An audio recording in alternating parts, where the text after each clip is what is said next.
रात्रि क्लास चल रहा था 27 जनवरी 1968। दूसरे पेज के मध्य में बात चल रही थी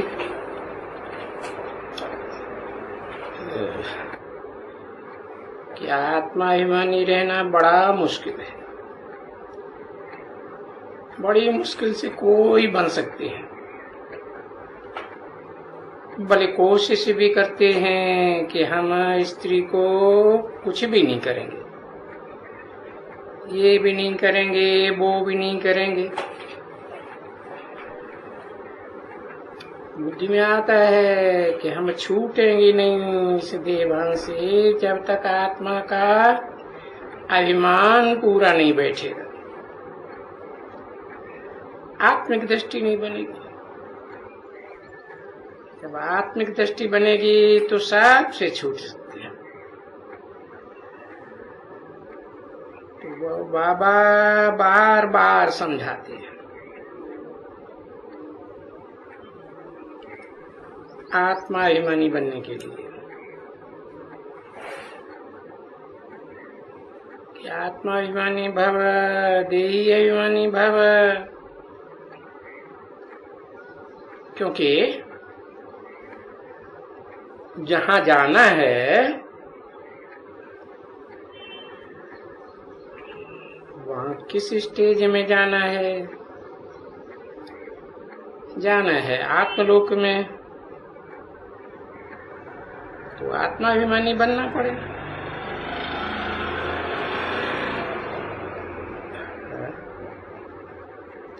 ये शरीर सारा छोड़ देना है और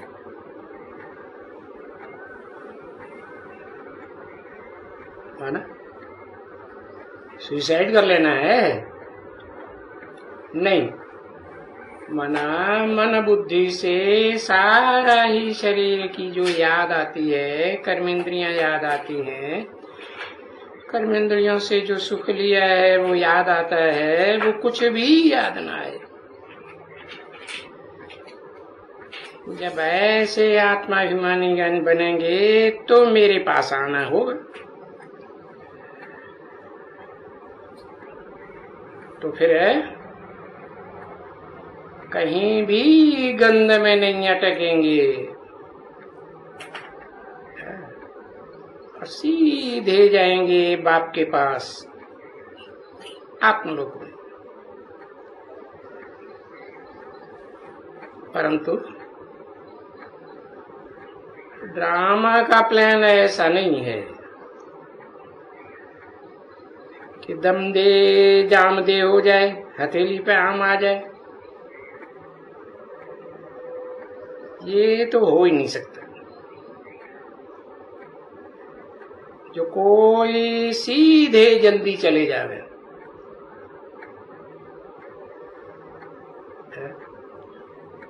सीधे चले जावे तो फिर युद्ध काहे का?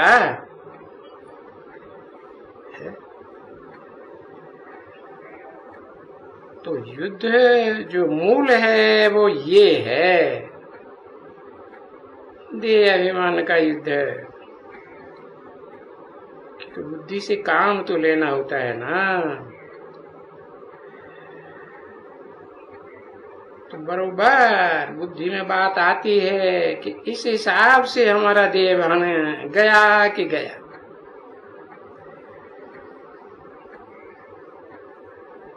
बाकी कोई का पिछाड़ी में जाएगा, कोई का आगाड़ी में जाएगा।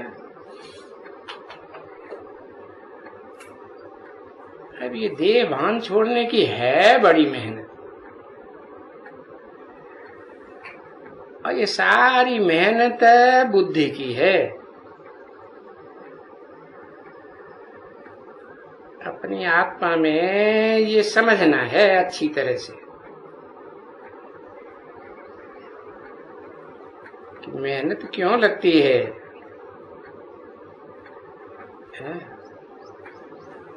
ये जो विजय माला का दाना है ना, ऊंचे से ऊंचे दाना, 8 दाना, तो वो हम बन सकेंगे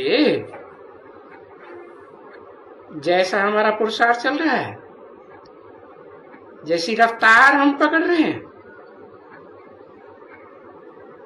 अच्छा, तो फिर इसके लिए थोड़ा चाहिए एकांत का समय है, जहां शांत एकांत हो, ये दुनिया का घमासान न हो। तो हम विचार कर सके कि बाबा जो कहते हैं वो तो राइट बात है। तो इन बातों को अच्छी तरह से बच्चों को, अगर बच्चे समझते हैं कि हम ऊंचा पद पाए जाएं, तो फिर इन बातों के ऊपर बहुत मेहनत चाहिए। बाकी ऐसे भी नहीं है कि भाई कोई नौकरी आदि नहीं करनी है, अपना शरीर निर्वाह नहीं करना है, कोई से भीख मांगना है या फलाना करना है या सब कुछ छोड़ देना है। नहीं,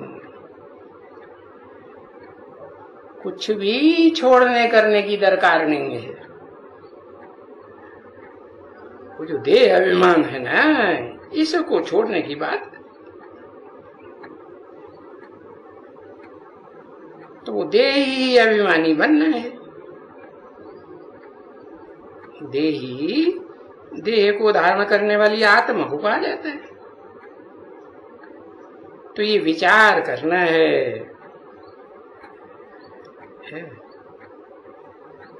कि देह अभिमान से क्या होता है और देही अभिमानी बनने से क्या होता है। तुम कंट्रास्ट करेंगे तो समझ जाएंगे कि भाई देही अभिमानी बनने से सब कुछ सहज हो जाएगा। तो बाबा समझाते हैं ना, ये पुरुषार्थ है, इनको तो करना पड़ता है।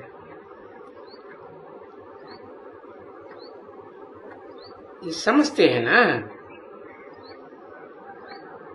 कि जो बाबा कहते हैं वो बिल्कुल राइट कहते हैं।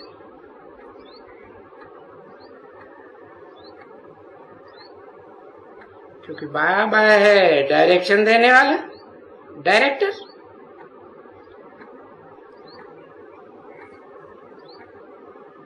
और जिसमें बैठा है वो है पहले पहले अमल में ले आने वाला, पुरुषार्थ करने वाला। तो जब पुरुषार्थ करने वाला है तो ये बातें जो बाबा समझाते हैं वो कहते हैं बड़ी राइट बात है।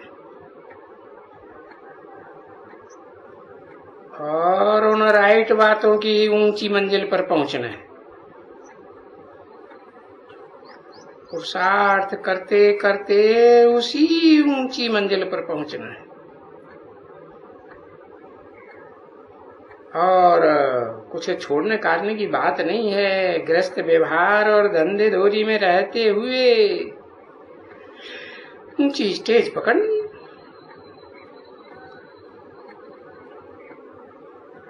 तो कैसे बड़ी मंजिल है। हाँ, ये मंजिल तो बहुत बड़ी है। नहीं, बड़ी मंजिल, कठिन मंजिल ऐसे कह के कठिन नहीं कर देना चाहिए। महावीर बनना चाहिए बच्चे।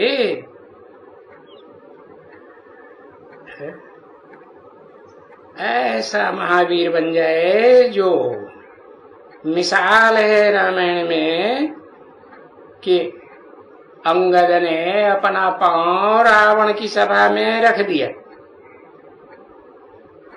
उनमें ताकत हो तो हिलाए।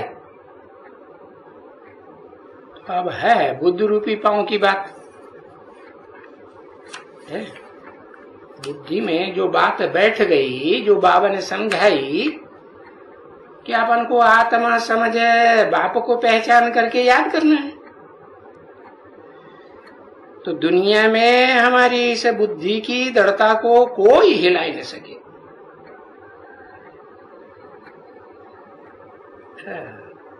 तो ये कैसे हो सकता है?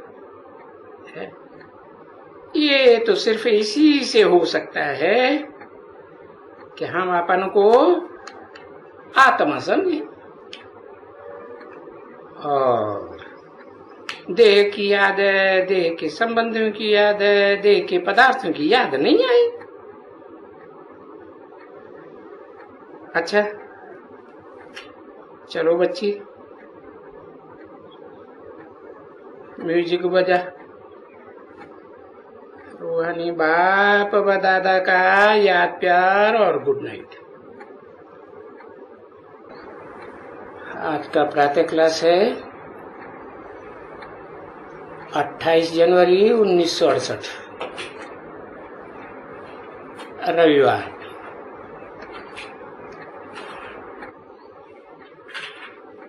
रूहानी बच्चों को बाप बैठ करके समझाते।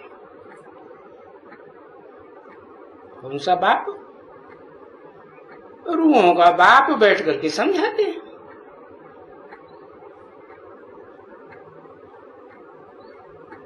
और बाप को तो समझानी देनी ही होती है बच्चों को। कौन से बच्चों को? जो बेसमझ बच्चे होते हैं उनको समझानी देनी होती है। कब तक समझानी देनी होती है? जब तक पूरा पूरा न समझ जावे तब तक समझानी देनी होती है।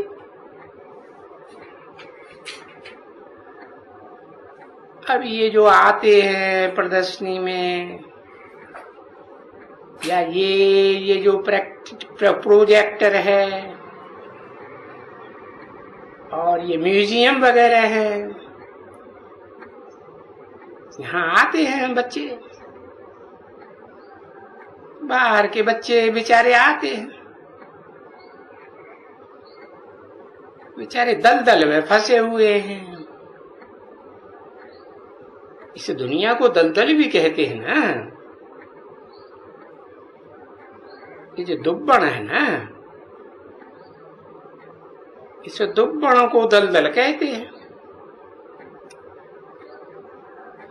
विकारों की दुब्बण है और इसी के लिए बुलाते भी हैं पतित पावन को कि हे पतित पावन आओ और हमको पावन बनाओ। ये भी बुलाते हैं। अच्छा फिर कहते हैं विश्व में शांति कैसे हो? तो सारे विश्व में शांति भी चाहते हैं।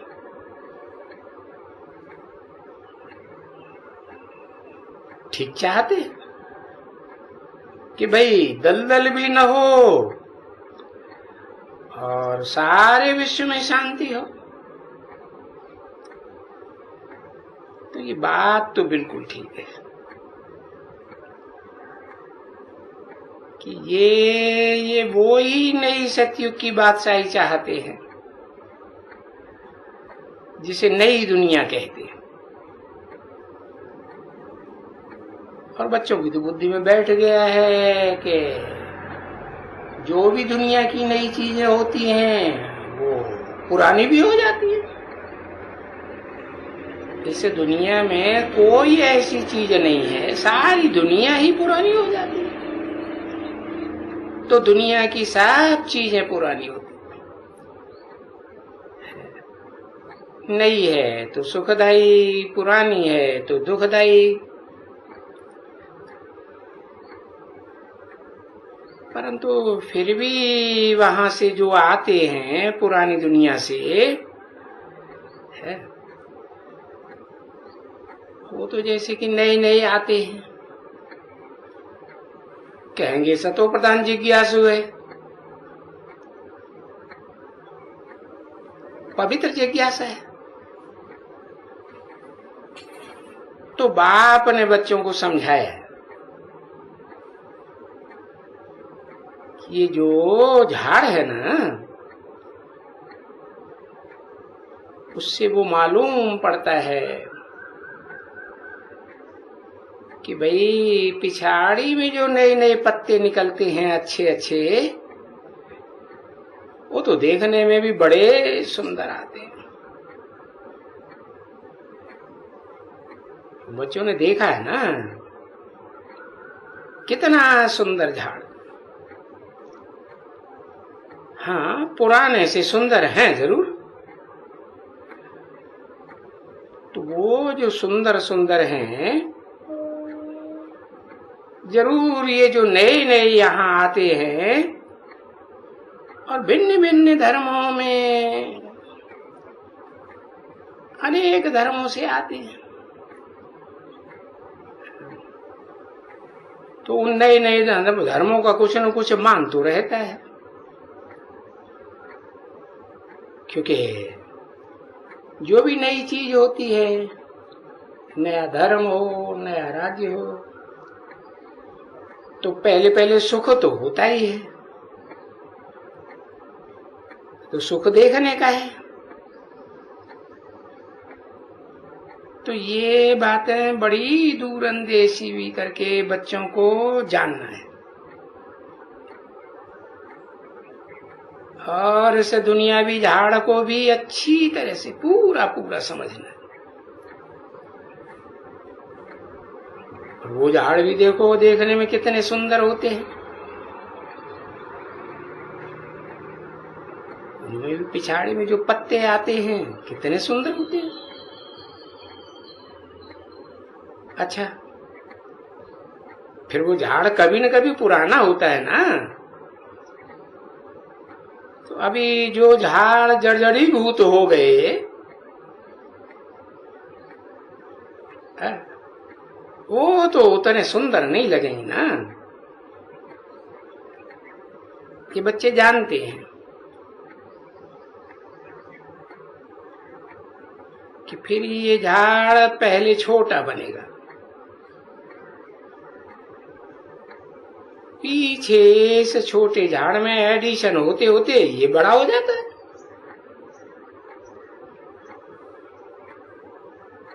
और ये भी बच्चे अभी समझते हैं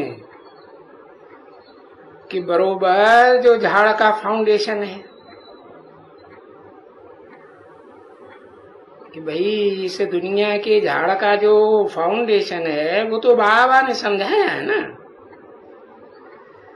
बच्चों को मालूम है कि वो फाउंडेशन प्रायः लोप हो गया है। प्रायः का मतलब ही है पूरा लोप नहीं हुआ है, कहीं न कहीं ऐसे परिवार हैं जरूर जिनमें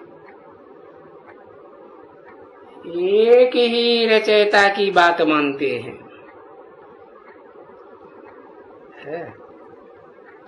लेकिन वो प्रायः लोप है। ढूंढने से कहीं कहीं मिलेंगे, बाकी तो देखो सारा झाड़ खड़ा है, और सारी टहनियों की, पत्तों की जर्जरीभूत अवस्था है।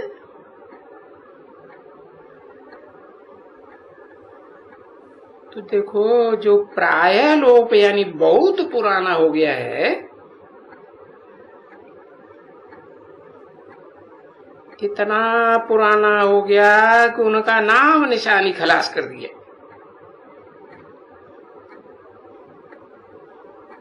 बाकी उनके चित्र छोड़ दिए जो मंदिरों में रखे हुए हैं यादगार। देखो, और तो कोई धर्म की ऐसी गति नहीं की है जैसे इनकी गति की है। अरे वो मंदिरों की मूर्तियां भी तोड़ दी।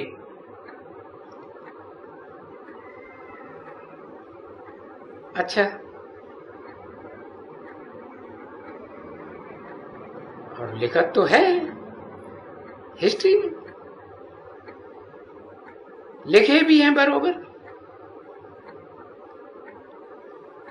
और बुलाते भी हैं कि इस दलदल से यानी दुब्बड़ से बाबा हमको निकालो। तो बाप भी आ करके समझाते हैं। जब आते हैं कि बरोबर बच्चे यहां तक दलदल में फंस गए,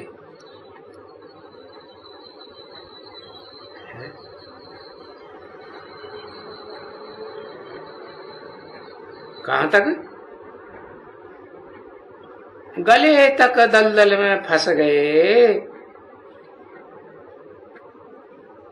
तो दिल में फिर दुख तो भासेगा ना, दुख तो जरूर हो, क्योंकि उस दलदल में जितना निकलना चाहते हैं उतना ही फंसते जाते हैं। बाहर निकलने का कोई रास्ता ही नहीं। तो फिर पुकारते रहते हैं भगवान को, हे पतित पावन आओ इस दलदल से निकालो निकालो, आ करके हमको पावन बनाओ। हमारे अंदर भी शांति हो, सारे विश्व में शांति हो। तो वो अंदर में बुद्धि में पुकारते हैं। जैसे कि तुम बच्चों को बुद्धि में आकर के बैठा है कि बरोबर ये दुनिया में दलदल ही दलदल है, तो दुनिया पुरानी हो गई है और दलदल में है क्या? दुख ही दुख। कहाँ ये वैश्यालय की दलदल,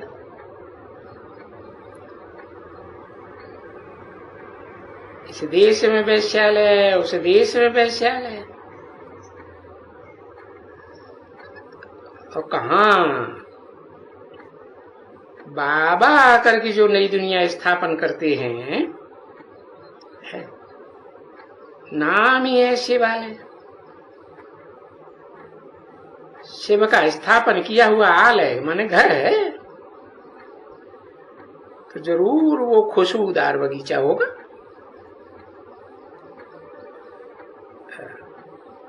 तो कितना नाम रखा है इस पुरानी दुनिया पर बच्चों ने। पुरानी दुनिया का नाम रखा है कांटों का जंगल, नई दुनिया का नाम रखा है पैराडाइज, फूलों का बगीचा। पुरानी दुनिया है कांटों का जंगल और बड़ा लंबा चौड़ा जंगल है। तो ये समझना है कि बाबा आओ और इसको चेंज करो। पुराने झाड़ को चेंज करके नए झाड़ की कलम लगाओ।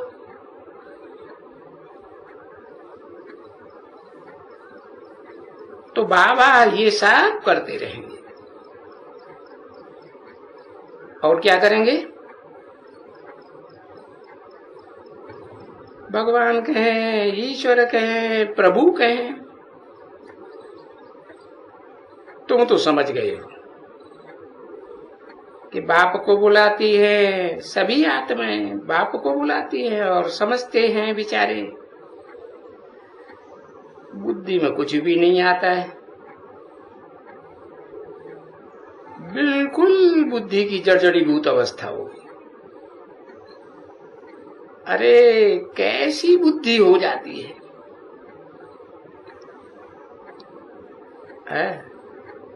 जब भी बच्चे अपने अंदर देखते हैं तो पता लगता है कि हमारी बुद्धि जर्जरीभूत हो गई। हाँ, बाकी ऐसे जरूर है कि नंबरवार पुरुषार्थ अनुसार जो बच्चे कुछ समझते हैं बाकी तो बहुत हैं जो दलदल में पड़े हुए हैं, भले यहां आकर के सुनते भी हैं, सुनते भी रहते हैं और दलदल में भी फंसे रहते हैं।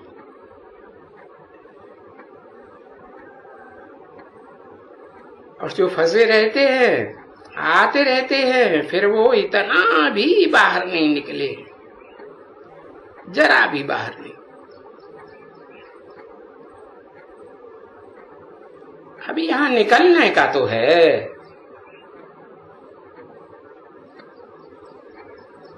परंतु कुछ समझते नहीं है। और ये निकलने का काम भी होना है ड्रामा प्लान अनुसार। बाप समझाते हैं तो ड्रामा में होना तो है, बादशाही स्थापन होती है तो ऐसे भी तो होंगे ना, समझदार, समझो, है ना। और अभी तो बहुत ही आएंगे। तो जब भी कोई आते हैं वहां प्रदर्शनी में या म्यूजियम में, तो प्यार से पहले उनसे पूछो, बोलो यहाँ आए हो, भले पधारे, क्योंकि यहाँ तो बड़ी बात समझाई जाती है ना बच्चे। और तुम उनको इनविटेशन तो देते ही हो, जैसे कि कोई शादी होती है तो इनविटेशन देते हैं ना। और जिनको इनविटेशन मिलता है वो शादी में बड़ी खुशी से आते हैं। तो ये तो यहाँ की बात ही निराली है। क्या यहाँ की बात निराली बात है। क्या बात? उस दुनिया में शादी शादी करते हैं तो बर्बादी, परंतु समझते तो नहीं है। बड़ी खुशी खुशी में जाते हैं, शादी में जाते हैं।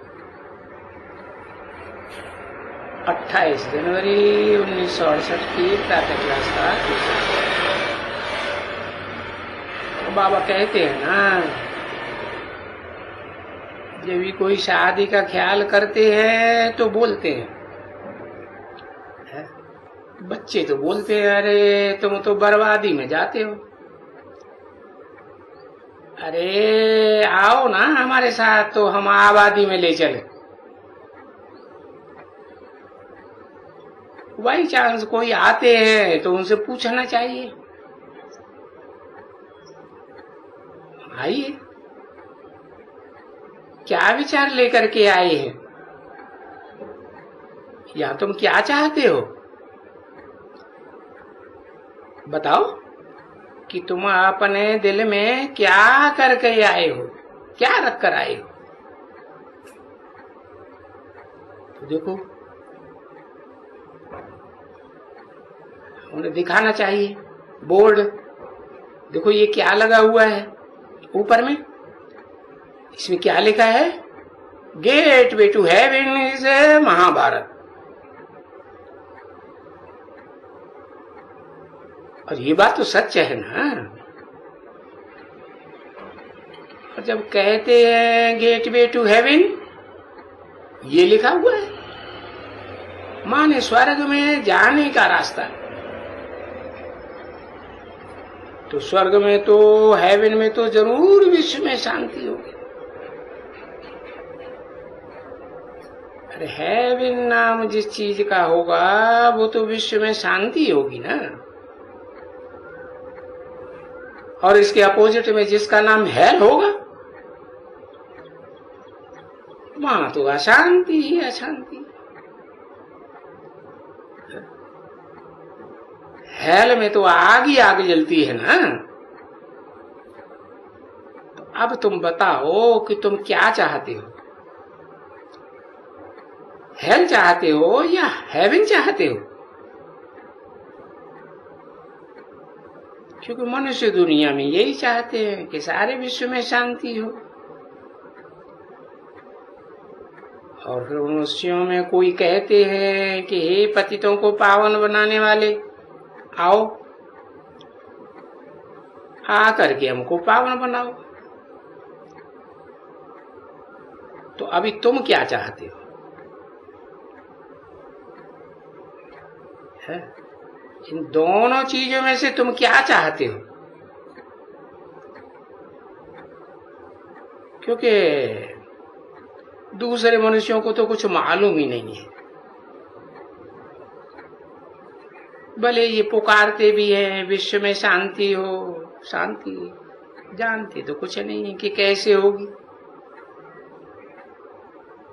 परंतु अभी तो ड्रामा प्लान अनुसार वो समय भी आ गया है ना, तो बेचारे बहुत पुकारते हैं। क्योंकि पहले तो दुख थोड़ा था, नीचे में था, अभी तो एकदम ऊपर दुख आ गया है, बहुत दुख है ना। इसलिए फिर जास्ती पुकारते हैं।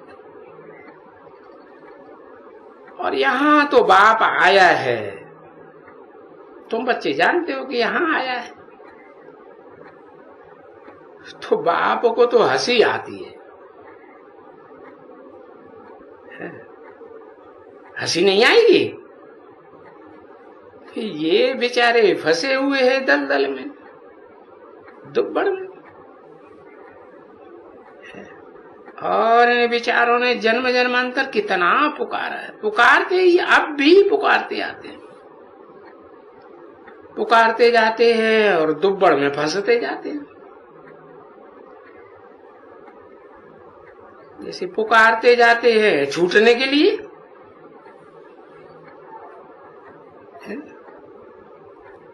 तो हिंचक दे दिंचक नीचे ही चले जाते हैं। इसको कहा जाता है दलदल।